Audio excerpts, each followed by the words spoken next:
बिस्मिल्लाहिर्रहमानिर्रहीम। अस्सलाम वालेकुम। आज का जो टॉपिक है हमारा वो है रिस्क मैनेजमेंट के ऊपर। और क्लास नंबर 30 है और रिस्क मैनेजमेंट के ऊपर बात करेंगे। और जो है ना रिस्क मैनेजमेंट की हम इम्पोर्टेंस के ऊपर बात करेंगे कि रिस्क मैनेजमेंट की इम्पोर्टेंस क्या है। तो इसको स्टार्ट करते हैं।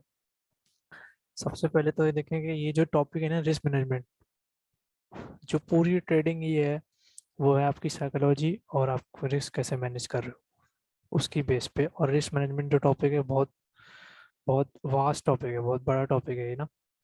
तो इसमें लोग जो है वो समझते हैं कि हमने जब कोई भी ट्रेड लगाई और सिर्फ हमने उसका एसएल रख दिया और टीपी रख दिया, फिर हमने जो है ना फिर वेट करना है बस। वो तो है रिस्क मैनेजमेंट, तो वो तो है ऑलरेडी कि आपने इस तरह रिस्क मैनेजमेंट करना है कि कम एसएल लिया और टीपी ज़्यादा लिया, यानी रिस्क वर्ड आपका 1:2 हो, 1:3 हो या 1:4, लेकिन मिनिमम जो है ना 1:2 1:3 हो। ठीक है, एक तो ये हो गया हमारा एसएल और टीपी जो है रिस्क मैनेजमेंट के अंदर आता है कि कम आप लॉस लें और जो है ना आपका रिवार्ड जो है ना बड़ा हो। ठीक है, तो आपने एसएल कम लगाया और कम लगाया, जब मतलब जो उसने ट्रेड ने दिया आपको उस हिसाब से आपका एसएल आया। और टीपी जब वो उस हिसाब से आया तो जो है ना हमारा रिस्क रिस्क रिवार्ड बनता है। और रिस्क रिवार्ड 1:2 या 1:3 मिनिमम होना चाहिए। ठीक है, एक तो ये रिस्क मैनेजमेंट के अंदर आ गया। और दूसरी चीज़ आ गई कि आप जो पर ट्रेड क्या रिस्क ले रहे हैं। यानी आप 1% रिस्क ले रहे हो, वन या 2% रिस्क ले रहे हो, तो आप सजेस्ट ये होता है कि जो ना बिगिनर जो ना 1% रिस्क लें, और जब थोड़ा एक्सपर्ट हो जाए और 2%, बस 2% से अबव जो ना रिस्क ना लें। ठीक है, 1 to 2% रिस्क लें पर ट्रेड के ऊपर। ठीक है, ये दो चीज़ हो गई। तीसरी चीज़ आती है कि 1:2% तो रिस्क ले ले रहे हैं आप, लेकिन उसमें भी आप एक उससे अंदर उसके अंदर और डेप्थ में जाएंगे तो ये करेंगे कि जब कोई उसमें दो तरह के सेटअप होते हैं आपके पास। एक तो A+ सेटअप होता है जो बहुत ज़बरदस्त होता है, और दूसरा होता है बी ग्रेड सेटअप, और तीसरा होता है C ग्रेड सेटअप। ठीक है, अब उसमें जब आप ये भी कर सकते हैं कि आपने जब A+ सेटअप है, आपने पूरा अपना 2% रिस्क उसके अंदर डाला। जब आपका जो है ना B% सेटअप आपको लग रहा है कि नॉर्मल सा है, तो उसके अंदर आपने 1% रिस्क ले लिया। और C ग्रेड का जो सेटअप आपको मिला, कोई ट्रेड आपको थोड़ा सा डाउट है उसमें जो है ना आपने कम रिस्क लिया, उसने आपने 0.5% रिस्क ले लिया। ठीक है, इस तरीके से आपने उस ट्रेड सिलेक्शन को भी करना है कि किस टाइप की किस क्वालिटी की ट्रेड है। यानी ट्रेड वाइज जो है ना आपने रिस्क को और डिवाइड करना है कि आप जब A+ आपको ट्रेड मिले तो उसमें आपने पूरा 2% ले लिया रिस्क। और जब थोड़ा नॉर्मल आपको लग रहा है कि इस ट्रेड में जो है C ग्रेड की ट्रेड है ये, तो उसमें आपने 0.5 ले लिया। और जो B ग्रेड का है उसमें आपने 1% रिस्क ले लिया। इस तरीके से जो है हमने, ये भी रिस्क मैनेजमेंट के अंदर एक तरीका है। ठीक है, जिससे आप जो है ना अपना रिस्क मैनेज कर सकते हैं। और तीसरी चीज़ आती है जो है ना ट्रेड मैनेजमेंट। आप ट्रेड किस तरीके से मैनेज कर रहे हैं। आपने ट्रेड तो लगा लिया, SLTP लगा दिया, ट्रेड आपकी ऑन है। अब आपने जो है लेवल देखने के बीच में, जब टारगेट और बाय के लिए देख रहे हैं तो बीच में सपोर्ट रेजिस्टेंस कौन सी आ रही है, पीछे एरिया किस तरह का है, रिजेक्शन वाला एरिया आ रहा है। और जो भी आपका टारगेट है उसको हाफ हाफ के अंदर कन्वर्ट कर लें। जैसे आप फॉर एग्जांपल हम सजेस्ट करते हैं, सपोज करते हैं कि ये एक रैली है, यानी ये एक पूरा टारगेट है आपका, और आपने ट्रेड यहाँ से लगाई है और आप चाहते हैं कि यहाँ मेरा टीपी होगा। तो इसको जब ना आप पूरा हाफ कर लें, यानी इसका 0.5% क्या होगा, 50% यहाँ होगा। ठीक है, 50% यहाँ हुआ तो इसका मतलब क्या, क्या आपने जो है ना ट्रेड मैनेज करनी है यहाँ पे जब मार्केट आए, तो आपने ये कि 30% ट्रेड क्लोज कर सकते हैं, 50% ट्रेड क्लोज कर सकते हैं, और बाकी यहाँ क्लोज कर सकते हैं।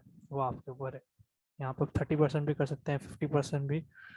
और उसको इस तरीके से भी कर सकते हैं कि कोई कैंडल जो है ना, जैसे M30 की कैंडल क्लोज हो, आप बुलिश क्लोज हुई, जब नेक्स्ट M30 की कैंडल ओपन हुई, आपने जब इसका हाई ब्रेक हो जाए M30 का, आपने उधर अपना ब्रेक इवन कर दिया। जो SL था वो उठा के नेक्स्ट M30 की जब कैंडल ओपन हुई वहाँ कर दिया, या M15 की ओपन हुई तो सजेस्ट ये होता है कि, या M5 की ओपन हुई।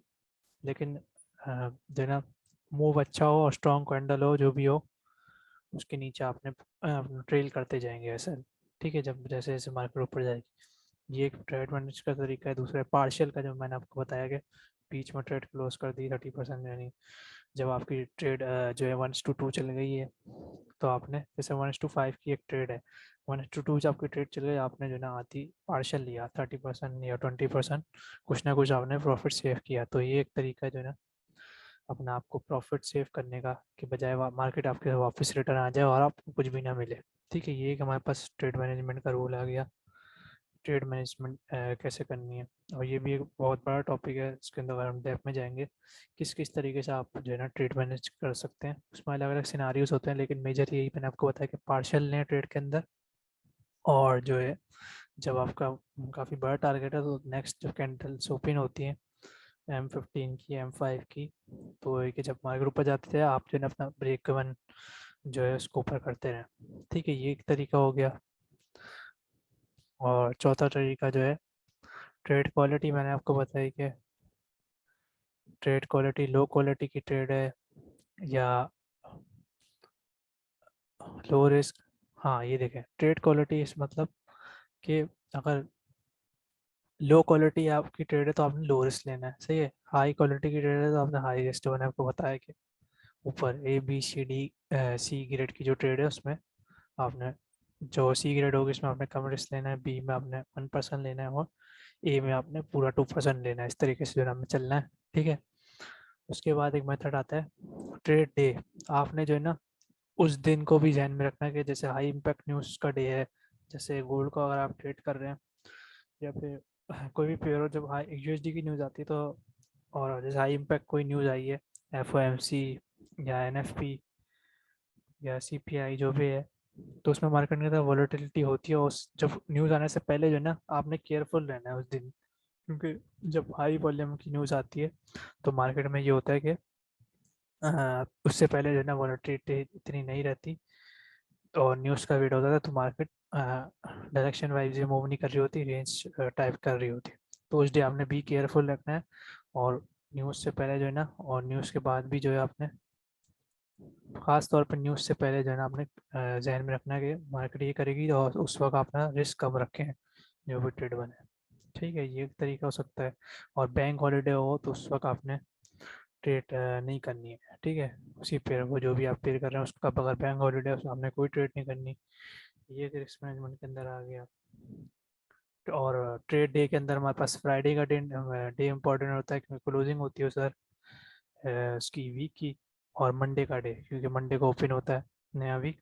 तो ये दो जो है ना हमारे पास इम्पोर्टेंट वो है डे हैं, इसको जो है ना आपने केयरफुल रह के ट्रेड करना है। यानी मंडे को आप कम रिस्क ले सकते हैं, और फ्राइडे को भी कम रिस्क ले सकते हैं। ठीक है, ये तरीका आ गया। और केयरफुलनेस दिन। और दूसरा एक और है कि वॉलेटिलिटी और स्प्रेड। वॉलेटिलिटी आपको पता है कि एबिलिटी टू मूव, यानी प्राइस कितना ताकत रखती है रेंज बनाने की। ठीक है, वो वॉलेटिलिटी को आपने ध्यान में रखना है, और स्प्रेड को। अगर स्प्रेड ज़्यादा आ रहा है तो आपने अपनी लॉट कम करनी है, जाहिर बात है।